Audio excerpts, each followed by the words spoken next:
मैं सूरज कुमार अपने YouTube channel पे आपका स्वागत करता हूं और आज आप लोगों को पढ़ाने जा रहे हैं संधि। हमने स्वर संधियां पढ़ा दी है। बताया था संधि 3 प्रकार की होती है, स्वर संधि, व्यंजन संधि और विसर्ग संधि। स्वर संधि के 5 पार्ट थे, जो 5 भागों में उसको पढ़ते हैं, वो हमने आप लोगों को पढ़ा दिया था। और आज पढ़ाने जा रहे हैं व्यंजन संधि। ठीक है, व्यंजन संधि। व्यंजन संधि क्या पढ़ेंगे? व्यंजन संधि। ठीक है, जब दो स्वरों का मेल होता है उससे जो विकार उत्पन्न होता है, उसमें जो परिवर्तन आता है शब्द में, उसे स्वर संधि कहते हैं। ऐसे ही जब किसी व्यंजन के मिलने से या किसी व्यंजन के बाद किसी स्वर के मिलने से उस शब्द में जो विकार आता है, जो परिवर्तन होता है, उसे व्यंजन संधि कहते हैं। इसे व्यंजन संधि कहते हैं। तो इसकी परिभाषा लिख लेते हैं। जब किसी व्यंजन में किसी व्यंजन के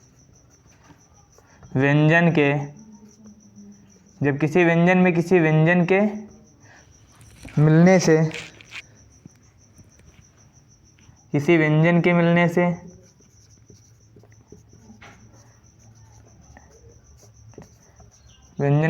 से या किसी स्वर के मिलने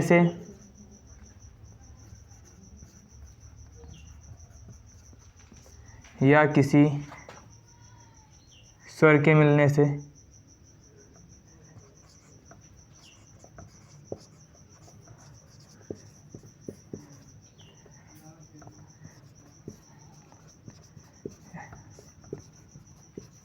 जो विकार उत्पन्न होता है,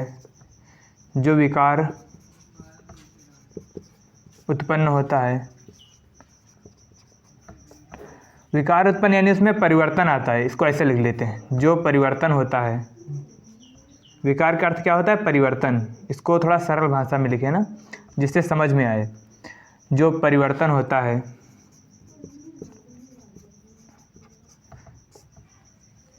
मिलने से उस शब्द में, इसको ऐसे लिखे ना, उस शब्द में जो परिवर्तन होता है, उस शब्द में जो परिवर्तन होता है,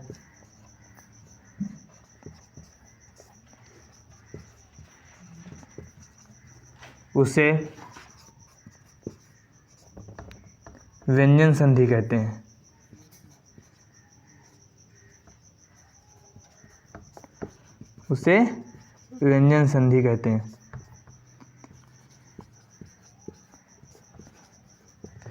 मतलब अर्थ ही साफ है। व्यंजन संधि यानी व्यंजन ने संधि कर ली। व्यंजन संधि साफ है, तो इसे क्या कहेंगे? व्यंजन संधि। जब कोई व्यंजन या कोई स्वर आके मिले, किससे? व्यंजन से। यानी 2 शब्द होते हैं ना, तो मतलब पहला शब्द और दूसरा शब्द, या पहले शब्द का व्यंजन हो और दूसरे शब्द का पहला शब्द या व्यंजन हो या स्वर हो, कोई भी हो। जैसे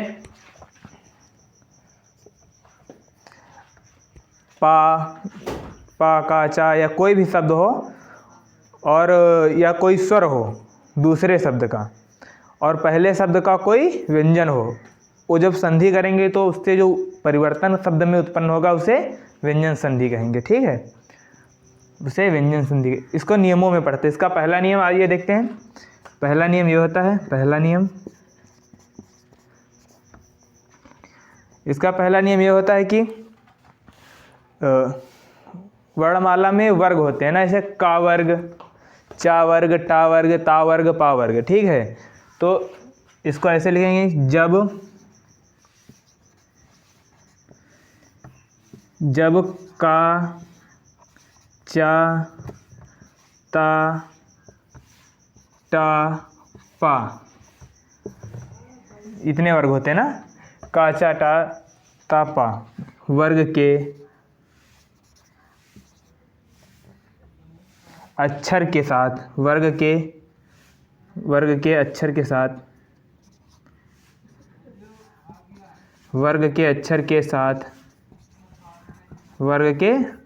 साथ, इसी वर्ग का तीसरा अक्षर या चौथा अक्षर आकर मिले। कौन सा?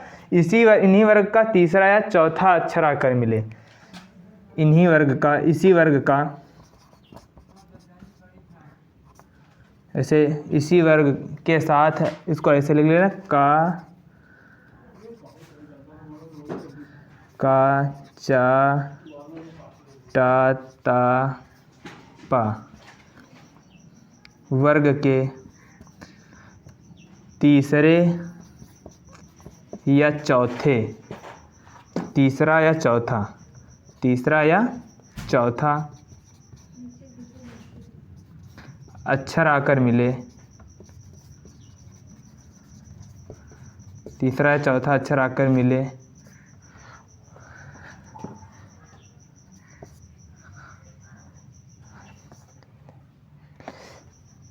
तो उसी वर्ग के, उसी वर्ग के तीसरे, उसी वर्ग के तीसरे अक्षर को पहले वाले अक्षर में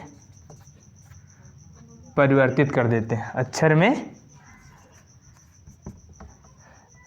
में परिवर्तित कर देते हैं, अक्षर में परिवर्तित कर देते हैं। यानी ऐसे समझिए जैसे कि का वर्ग का कोई शब्द है, इसमें का वर्ग का पहला अक्षर आ गया और का ही वर्ग का उसमें तीसरा या चौथा अक्षर आ गया, तो जो हम का को परिवर्तन करेंगे तो उसमें किस में जाएगा, का वर्ग के तीसरे अक्षर में, यानी गा में जाएगा। किस में जाएगा, गा में आएगा। जैसे इसको यहाँ पे थोड़ा साफ करके लिख ले, इधर ही लिख लेते हैं, वागीस। क्या लिखेंगे, वागीस। अब ये जो वागीस शब्द है, अब देखिए इसमें समझाने की कोशिश करें, थोड़ा सा समझने की कोशिश कीजिए इसको। अगर इसका संधि विच्छेद करें तो क्या बनेगा, वाक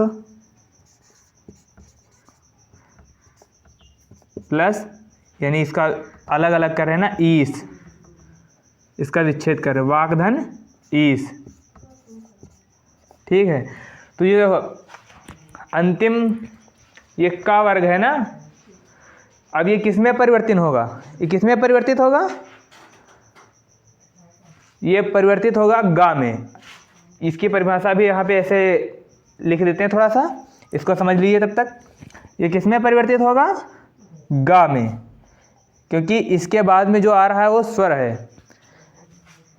का चा टा ता पा वर्ग का कोई भी अक्षर हो, इसके बाद में इसी वर्ग का कोई भी तीसरा या चौथा अक्षर या रा ला वा या कोई भी स्वर आकर बाद में मिले, तो ये उसी वर्ग के तीसरे अक्षर में परिवर्तित हो जाते हैं।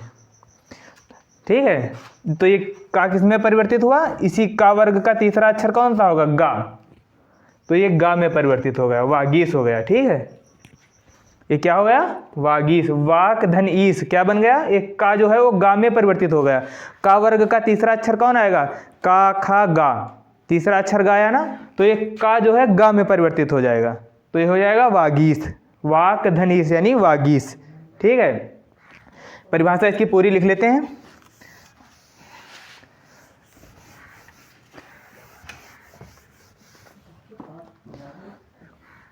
उसी वर्ग के तीसरे अक्षर में परिवर्तित हो जाए, इसको ऐसे लिख लें, काटा तापा के तीसरे या चौथे अक्षर आकर मिले, या तीसरा या चौथा अक्षर आकर मिले, या रा ला वा तीसरा अक्षर आकर मिले, या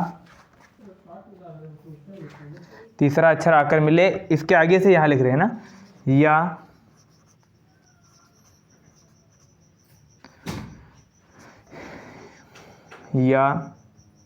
फिर थोड़ी सी इंक डाल लेते हैं इसमें,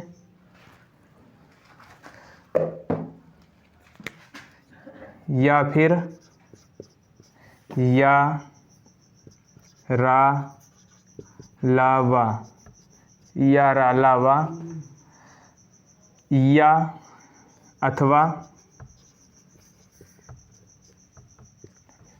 अथवा कोई स्वर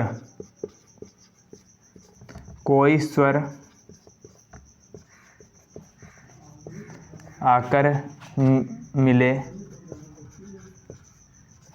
तो उसी वर्ग के पहला अक्षर उसी वर्ग के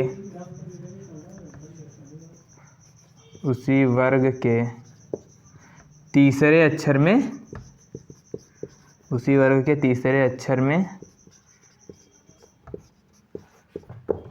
परिवर्तित हो जाएगा।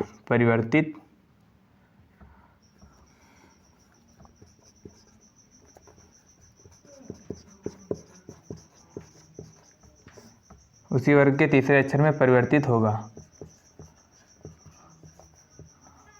ठीक है, तो ये नियम नंबर कौन सा था? नियम नंबर फर्स्ट था। इसको समझिए थोड़ा सा। यानी नियम नंबर फर्स्ट क्या है?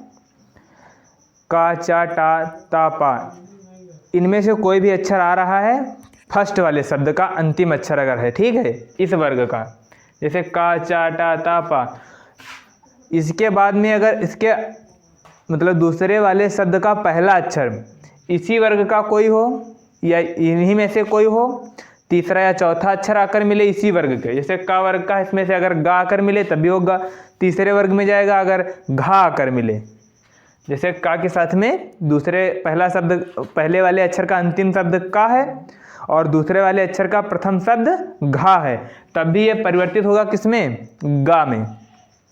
तीसरे या चौथे लिखा है, तीसरा अक्षर या चौथा अक्षर आकर मिले या कोई स्वर या रा ला वा आकर मिले तो ये तीसरे ही अक्षर में परिवर्तित होगा। किसमें? अपने वर्ग के तीसरे अक्षर में परिवर्तित होगा। तो इसे व्यंजन संधि कहेंगे और व्यंजन संधि का ये पहला नियम है। ठीक है, अब व्यंजन संधि का दूसरा नियम जान लेते हैं। ठीक है, आप लोगों को समझ में आया होगा। अब दूसरा नियम देख लेते हैं, इसको साफ कर लेते हैं ना ऐसे। इसके एक और उदाहरण देख लीजिए, दिगंबर,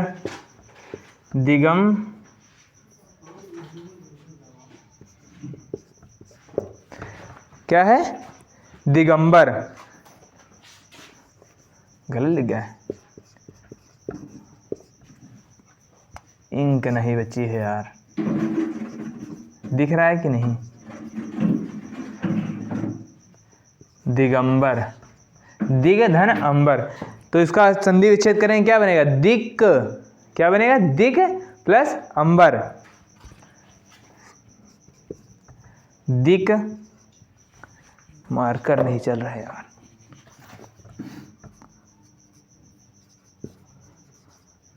दिक प्लस, आवाज तो सुना रही होगी ना, दिक प्लस अंबर, इसका संधि विच्छेद करेंगे तो क्या बनेगा? दिक प्लस अंबर। अब देखिए यहाँ पे जो पहला वाला शब्द है दिक, उसमें जो का वर्ग का आया, ठीक है, और इसका जो दूसरा शब्द है उसका पहला अक्षर स्वर है। क्या है? स्वर है। तो ये का है, ये किसमें परिवर्तन हो रहा है? इसका गा में। ये अपने ही वर्ग के तीसरे अक्षर में चला जाता है। ठीक है, तो ये क्या बनेगा? दिक प्लस अंबर यानी दिगंबर। ठीक है, अब देख लेते हैं दूसरा शब्द, दूसरा नियम, नियम नंबर 2। नियम नंबर 2,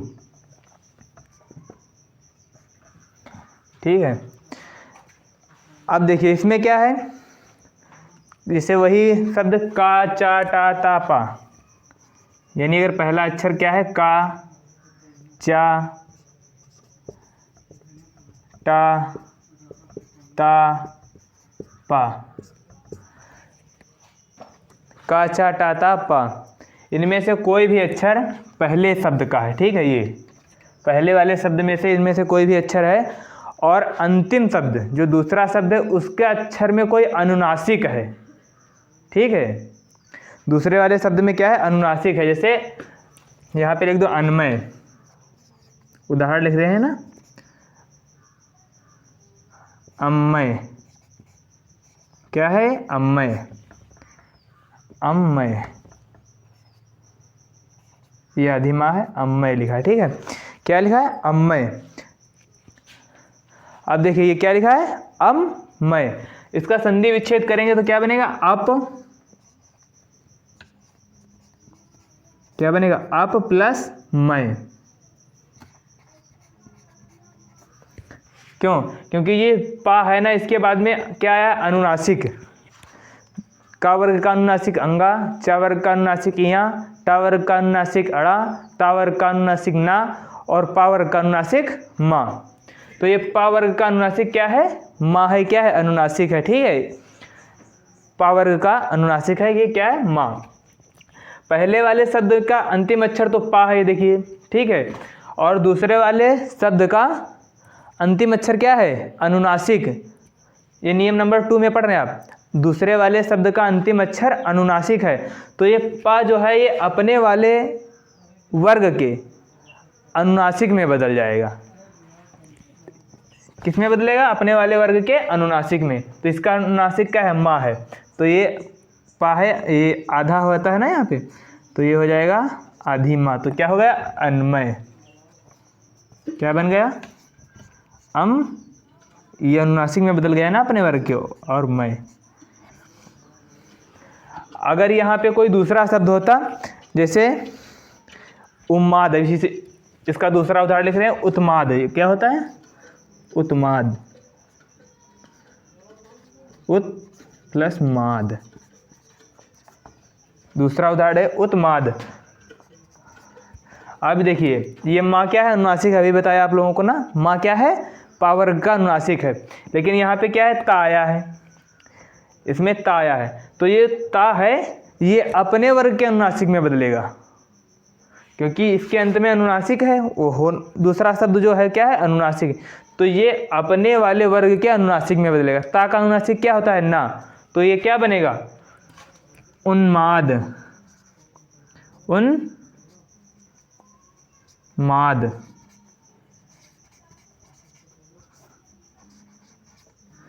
उन्माद, ठीक है। ये क्या हो गया? उन्माद। तो ये है व्यंजन संधि का दूसरा नियम, ठीक है। अब देख लेते हैं तीसरा नियम क्या होता है। उम्मीद है आप लोगों को समझ में आया होगा। एक और उदाहरण दे दें, जैसे जगन्नाथ। क्या? जगन्नाथ।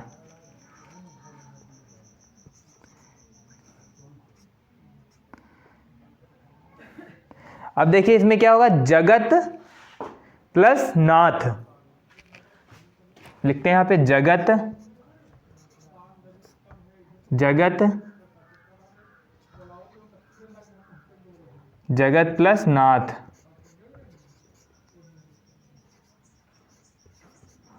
अरे यार, जगत प्लस नाथ, जगत प्लस नाथ।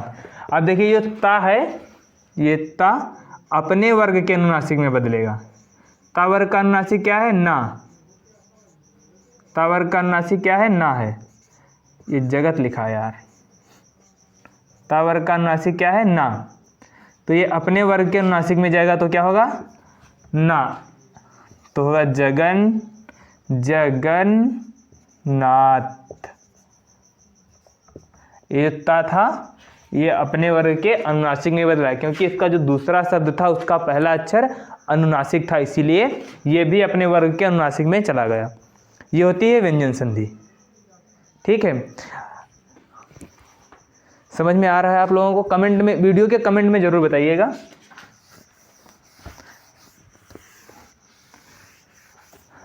अब नियम नंबर 3 देख लेते हैं इसका।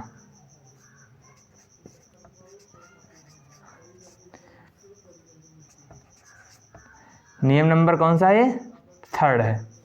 नियम नंबर 3 में कुछ नहीं, बस बहुत ही आसान है। इसमें ता और दा का खेल है। किसका? ता और दा का।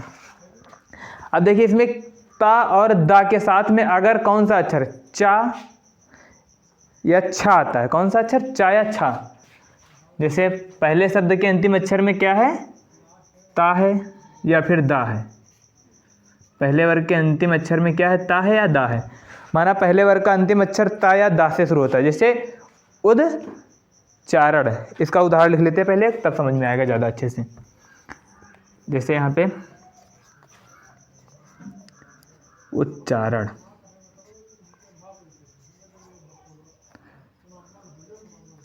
अरे यार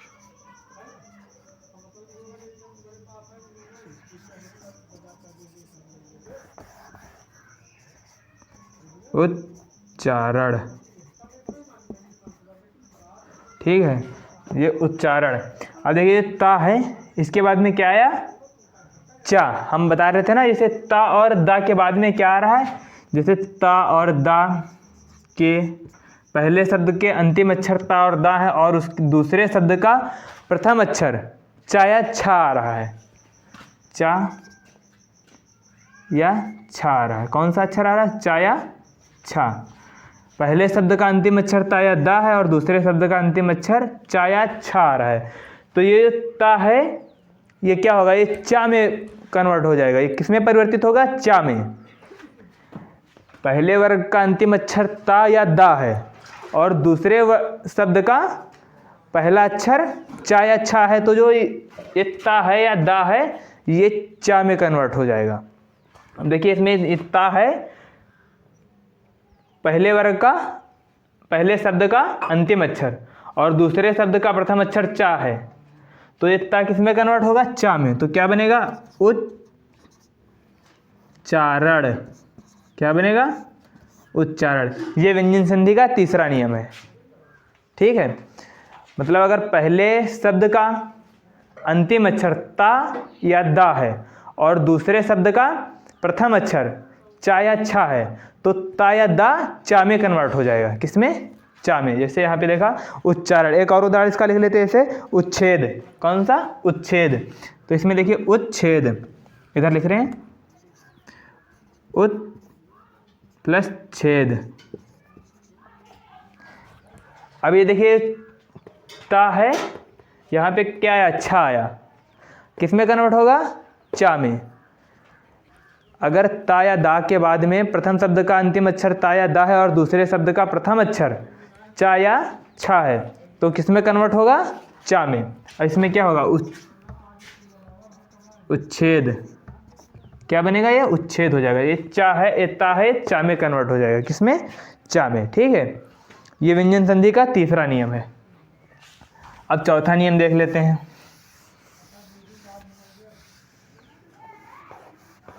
व्यंजन संधि का चौथा नियम,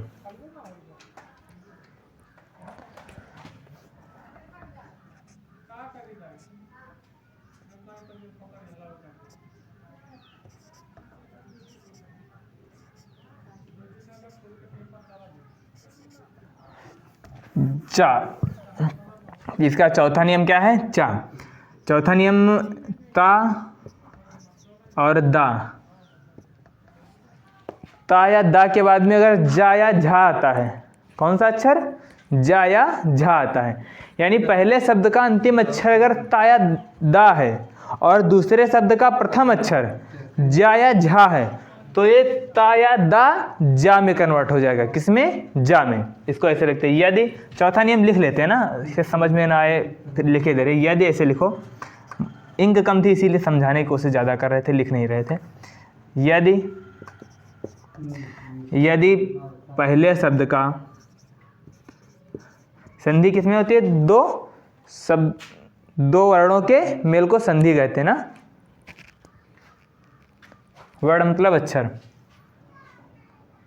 यदि पहले शब्द के अंतिम अक्षर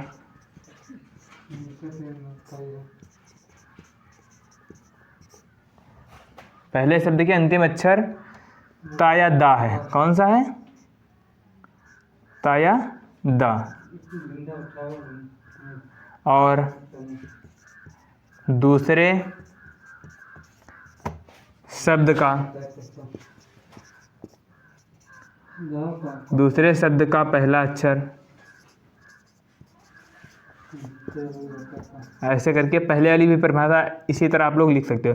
दूसरे शब्द का पहला अक्षर जा या झा है, कौन सा है? जा या झा है।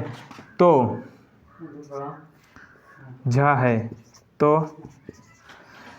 ये ता और दा जा में कन्वर्ट हो जाएगा। ये ता है तो ता या ता या दा ये जा में कन्वर्ट हो जाएंगे। किसमें? जा में। ये ता या दा ये जा में बदल जाएंगे। किसमें बदलेंगे? जा में। ये जा में बदल जाएंगे। ठीक है, यानी पहले शब्द का अंतिम अक्षर ता या दा है और दूसरे शब्द का पहला अक्षर जा या झा है, तो ये ता या दा किसमें बदलेंगे? जा में। इसका एक उदाहरण भी लिख लीजिए, जैसे सज्जन, सत प्लस जन। कौन सा उदाहरण है? सतजन, सज्जन। अब इसका संधि विच्छेद कीजिए तो क्या होगा? सत प्लस जन, यानी पहला शब्द है, इसका अंतिम अक्षर तो ता है। ठीक है, इसका अंतिम अक्षर ता है और दूसरे शब्द का प्रथम अक्षर क्या है? जा। तो ये किसमें? ये ता है, ये किसमें कन्वर्ट होगा? ये ता है, वो किसमें कन्वर्ट होगा? जा में। किसमें कन्वर्ट होगा? जा में। तो ये जा में कन्वर्ट होके क्या हो गया? सतजन का हम लोग आप एक मिलाया तो क्या बना? सज्जन। ठीक है, ऐसे ही दूसरा उदाहरण जैसे उज्जवल। क्या है? उज्जवल, उज्जवल, उज्जवल। अब इसका संधि विच्छेद करें तो क्या निकलेगा? उत प्लस ज्वल। यहाँ पे जा आ गया। अब जब यहाँ पे जा आ गया तो ता भी जा में कन्वर्ट हो जाएगा, क्योंकि संधि का ये चौथा नियम है व्यंजन संधि का कि अगर अंतिम शब्द का पहला अक्षर जा या झा है तो पहले शब्द का अंतिम अक्षर जा में कन्वर्ट हो जाएगा। तो इसमें भी वही हो गया। क्या हो गया? उज्जवल हो गया। क्या हो गया? उज्जवल हो गया। इतना जो है वो जा में कन्वर्ट हो गया। अब व्यंजन संधि का पांचवा नियम देख लेते। कौन सा नियम? पांचवा।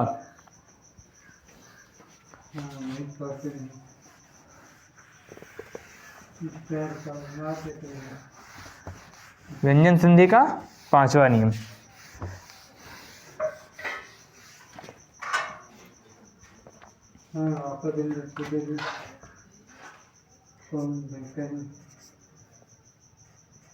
पांचवा नियम। ठीक है, इसमें क्या है? ता या दा नियम वही है ना, सिर्फ ज़्यादा कुछ नहीं है। ता दा, ये याद कर लीजिए, व्यंजन संधि के मेन शब्द हैं ता या दा। ठीक है, यदि पहले शब्द का अंतिम अक्षर ता या दा है और दूसरे शब्द का प्रथम अक्षर टा या ठा है। कौन सा? टा या ठा है।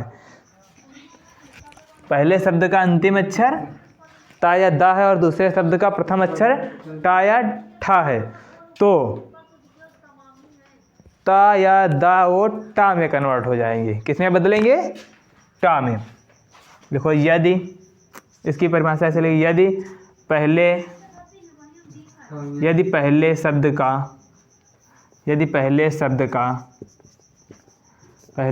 का अंतिम अक्षर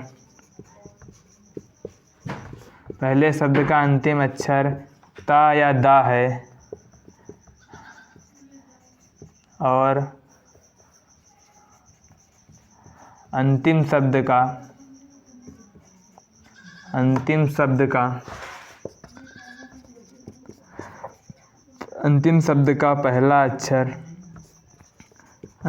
का पहला अक्षर क्या है? टा या ठा। टा या ठा है, तो ता और दा इसे लिख लेते हैं ना, ता और दा को टा में बदलते हैं। ये है व्यंजन संधि का पांचवा नियम। अगर पहले शब्द के अंतिम अक्षर ता या दा है और दूसरे शब्द का अंतिम अक्षर टा या ठा है, तो ता या दा को हम टा में बदल देते हैं। जैसे इसका एक उदाहरण लिख लेते हैं, सत टीका। क्या है? सत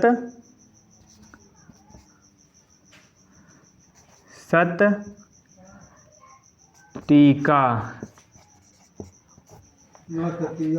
नियम क्या कह रहा है? ताया पहले शब्द का अंतिम अक्षर ता हो तो हाँ ता है, और दूसरे शब्द का पहला अक्षर टा हो वो भी है। तो अब बदलेंगे किस में? ता या दा को ता है, ता को किस में बदलेंगे? टा में। बदल दीजिए, सत ता को टा में बदले तो आधा है, सट टीका। क्या बदल गया? सट्टीका। तो ये क्या है? ये है व्यंजन संधि का 5वां नियम। ठीक है, अब छठा नियम भी देख लेते हैं। छठा नियम क्या कहता है? अगर पहले शब्द का अंतिम अक्षर ता या दा है और अंतिम शब्द का पहला अक्षर डा या ऊ है। कौन सा है? ऊ। अंतिम अक्षर ऊ है। नियम कौन सा है? छठा।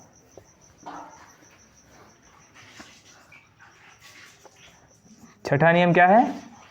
यदि पहले शब्द का अंतिम अक्षर ता या दा है और अंतिम शब्द का पहला अक्षर डा या ऊ है। कौन सा है? ऊ। तो किस में बदलेंगे हम लोग? उसको हम लोग डा में बदल देते हैं।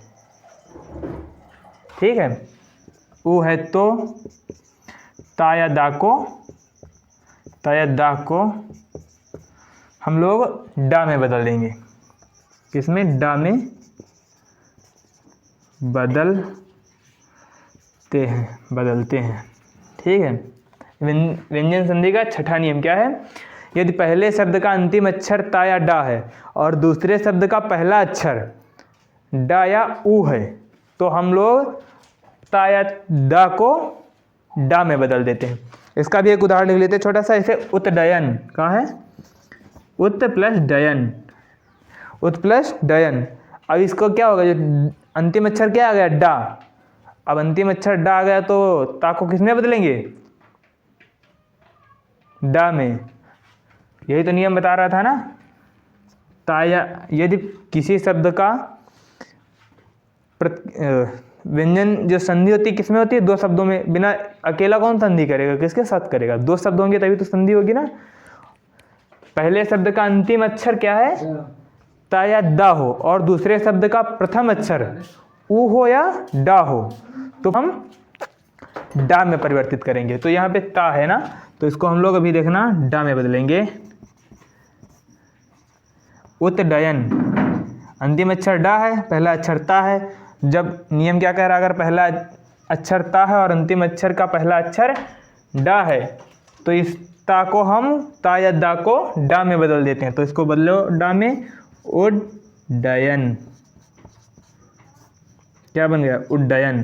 ठीक है, यदि अंतिम शब्द का पहला अक्षर ऊ हो या डा हो और पहले शब्द का अंतिम अक्षर ता या दा है तो ता या दा को हम डा में बदल देते हैं।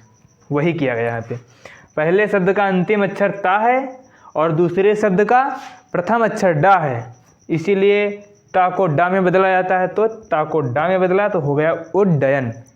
आज के लिए इतना ही। उम्मीद है आप लोगों को अच्छे से समझ में आया होगा। आप लोग वीडियो देखने लाइक कीजिए और कमेंट ज़रूर कीजिए वीडियो कैसा है, सपोर्ट भी कीजिए। फिर मिलते हैं किसी अगले वीडियो में ऐसे ही किसी अच्छे टॉपिक के साथ। तब तक के लिए बाय।